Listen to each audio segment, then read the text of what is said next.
surnaturel et le naturel pour toi, mon Dieu, nous le voulons en ce lieu.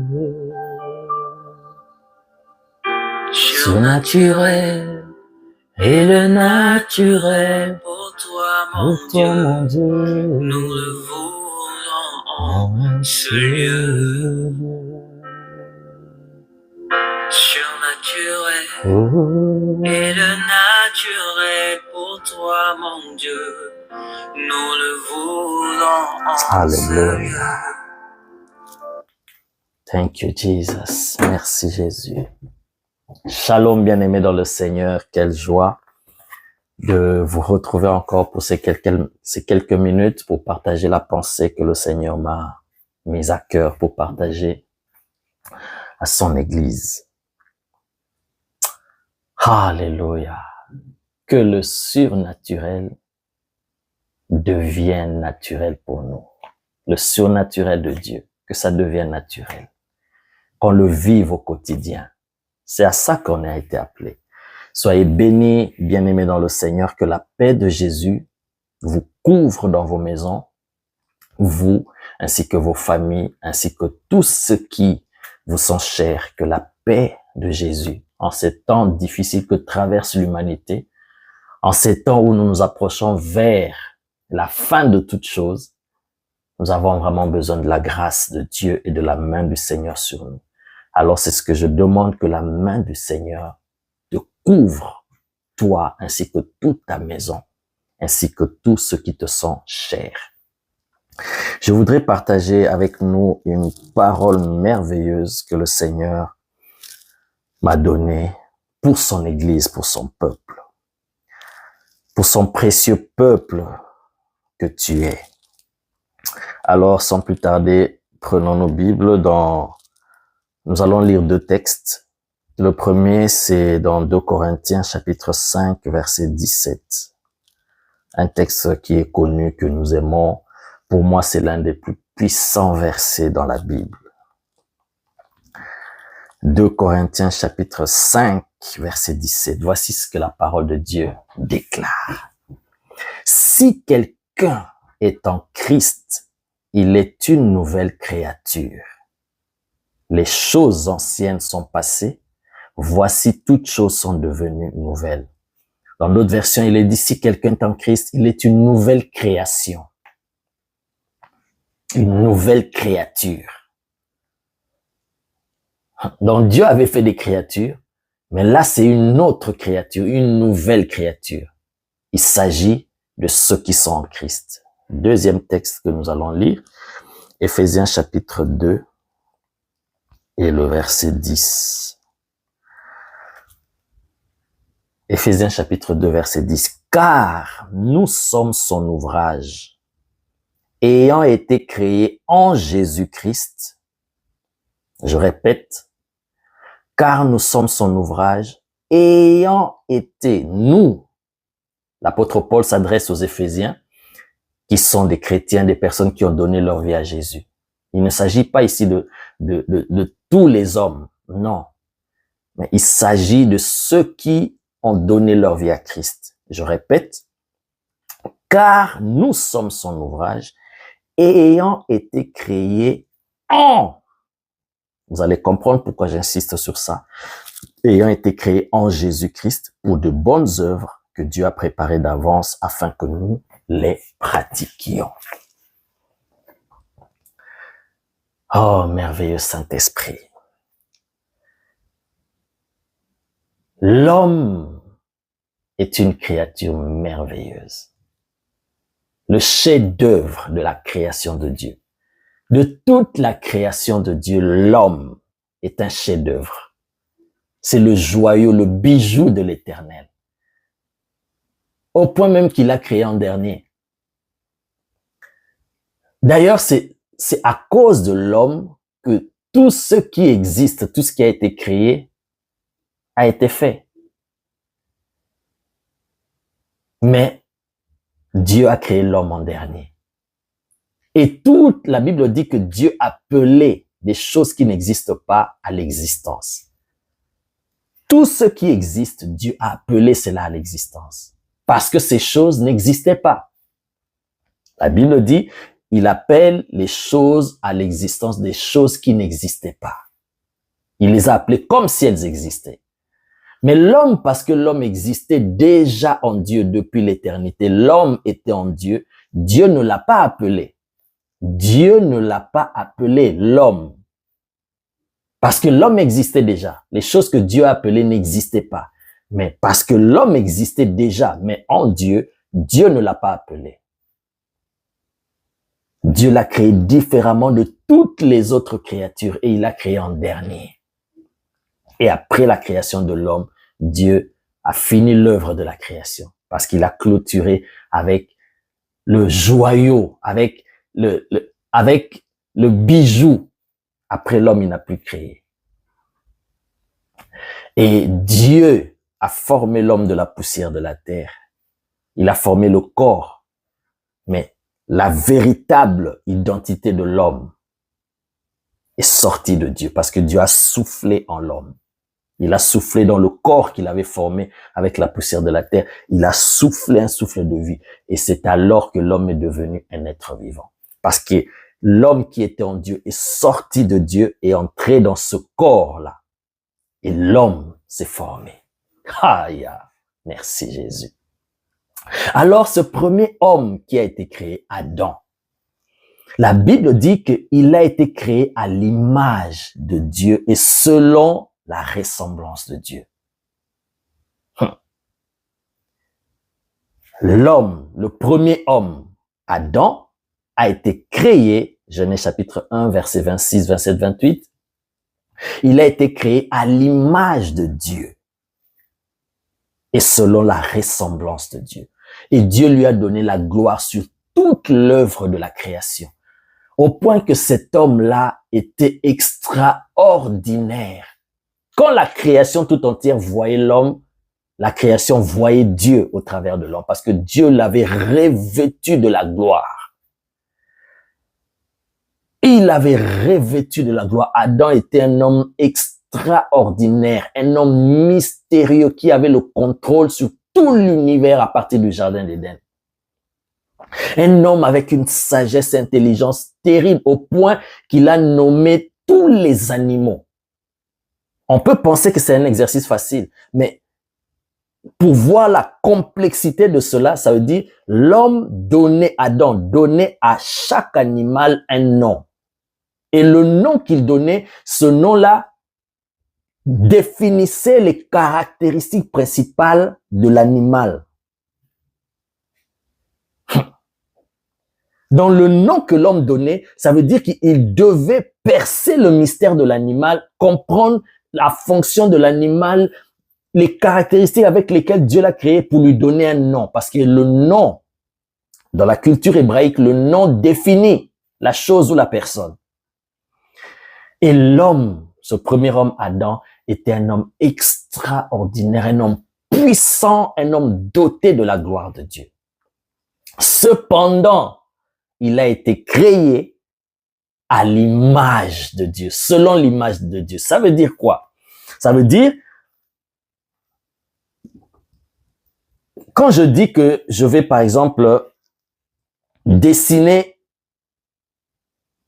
une fleur, cette fleur, je veux reproduire l'image de cette fleur. Ça veut dire que je dois avoir la fleur devant moi. Après, je prends une feuille, je commence à dessiner en me conformant à la fleur, à l'image qui est devant moi. Je dois d'abord avoir une image et pour reproduire maintenant la chose qui soit identique à l'image que j'ai devant moi.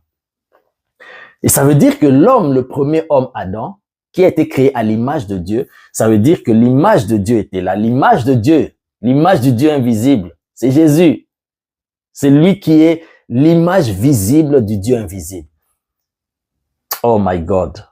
Je suis tenté d'entrer dans des mystères profonds, mais on risque de s'écarter du but de cette exhortation. Et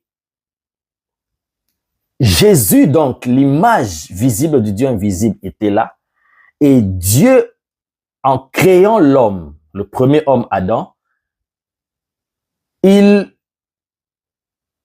tenait compte de l'image qui était là, dans l'image qui est là, Jésus, le Fils de Dieu, et maintenant Dieu commençait à créer l'homme en tenant compte de cette image. Ça, c'est la création du premier homme.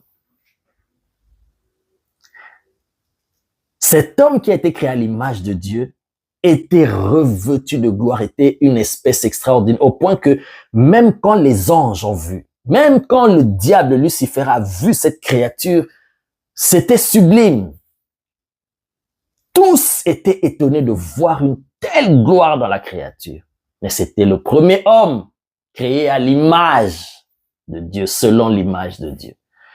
Cependant, toi et moi, aujourd'hui qui avons reçu la grâce de connaître Jésus, d'avoir reçu Jésus dans notre vie, selon Éphésiens chapitre 2, verset 10 que nous venons de lire, nous n'avons pas été créés selon l'image de Dieu, mais nous avons été créés en Jésus. My God. Nous n'avons pas été créés en dehors, à côté de l'image, mais nous avons été créés en l'image, dans la matière avec laquelle la nouvelle créature, la nouvelle création, c'est-à-dire celui qui reçoit Jésus, qui accepte Jésus-Christ dans sa vie, la matière avec laquelle il a été créé, c'est la matière qu'on appelle Christ. Si on dit que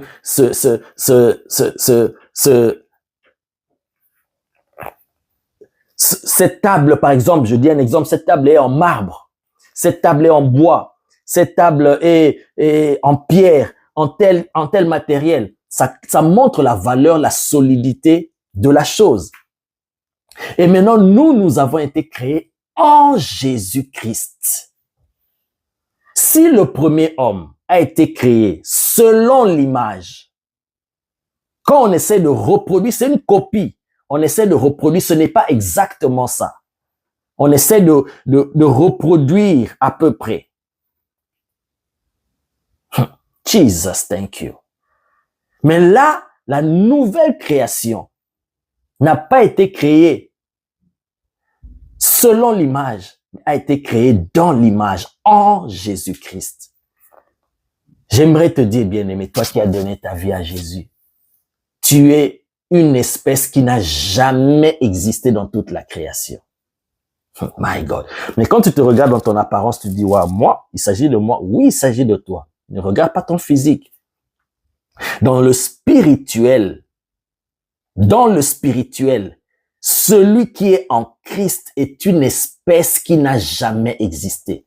C'est un être étrange, un être mystérieux, un être plein de gloire. Si le Seigneur t'ouvre les yeux pour voir l'identité d'un enfant de Dieu, d'un fils de Dieu, celui qui a Christ en lui, waouh, c'est extraordinaire.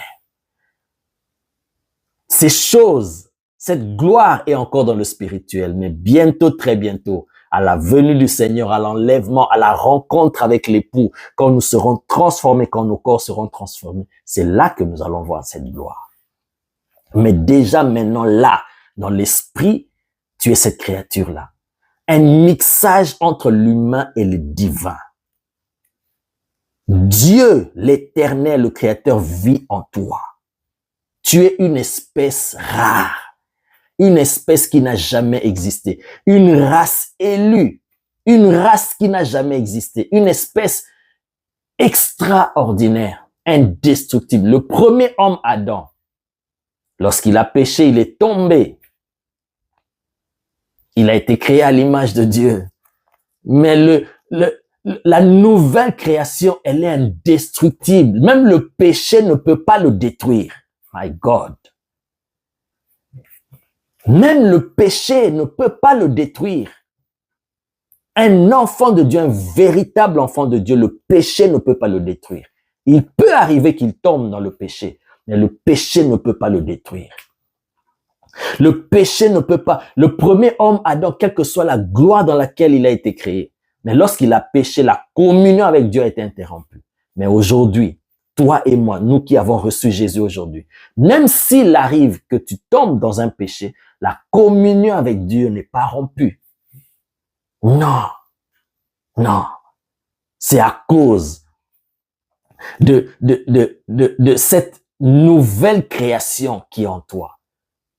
Quand tu as reçu Jésus, on t'infuse une nouvelle matière en toi. Une nouvelle vie entre en toi. Tu es une créature merveilleuse. Un chef-d'œuvre. L'ouvrage que Dieu a créé. Si le premier homme a été si glorieux ainsi, et alors, la nouvelle créature, comme 2 Corinthiens 5, 17 dit, si quelqu'un est en Christ, il est une nouvelle créature, une nouvelle création. Alors que Dieu avait déjà fini de créer le 6e jour lorsqu'il a créé l'homme. Mais Dieu s'est remis encore dans la création pour créer une nouvelle espèce, de sorte que cette espèce-là soit indestructible et vive pour l'éternité. C'est cette espèce-là que tu es. C'est cette race des enfants de Dieu, des fils de Dieu, qui sont devenus des dieux. My God. Jesus, thank you. Merci, Père, pour cette grâce, pour ce privilège que tu nous donnes d'être en toi, de vivre en toi, de te connaître, de te servir. Bien-aimé, ne te néglige pas. Tu n'es pas n'importe qui. Toi qui as reçu Jésus-Christ dans ta vie comme Seigneur et Sauveur, qui marche avec lui, qui est conduit par son esprit, tu n'es pas n'importe qui. Ne te méprise pas. Ne regarde pas aux choses de ce monde. Ne regarde pas au matériel, ce que tu manques, ce que tu n'as pas. Ne regarde pas cela. Regarde d'abord ce que tu portes en toi, l'identité nouvelle que tu as reçue. La vie de Dieu qui est en toi. Prends conscience de cela et tu vas voir comment ta vie sera transformée. Soyez bénis. Que la vie de Jésus, la vie de Christ en toi se manifeste et que le monde voie ta gloire. Que le monde, que ton entourage voie ta gloire dans le nom puissant de Jésus. Quand les démons te voient, quand les esprits mauvais te voient, toi qui as Jésus, au lieu que toi tu fouilles devant eux, c'est eux qui fouillent. C'est seulement par ignorance que nous avons peur. Mais si nous connaissons notre identité, nous marcherons la tête haute, avec assurance. Nous ne baisserons jamais la tête. Nous n'allons pas fuir l'ennemi, mais nous allons avancer. Et nous allons faire l'œuvre de Dieu. Soyez bénis, peuple de Dieu. Soyez bénis. La race élue, la race choisie de Dieu. Soyez bénis, bénis. Que la main de l'Éternel vous couvre dans vos maisons. Et que la gloire de l'Éternel, qui est en vous, puisse se manifester dans tous les domaines de vos vies. Dans le nom puissant de Jésus. Que la gloire de l'Éternel en vous chasse tout ce qui est de l'ennemi. La maladie, les soucis, les œuvres des ténèbres.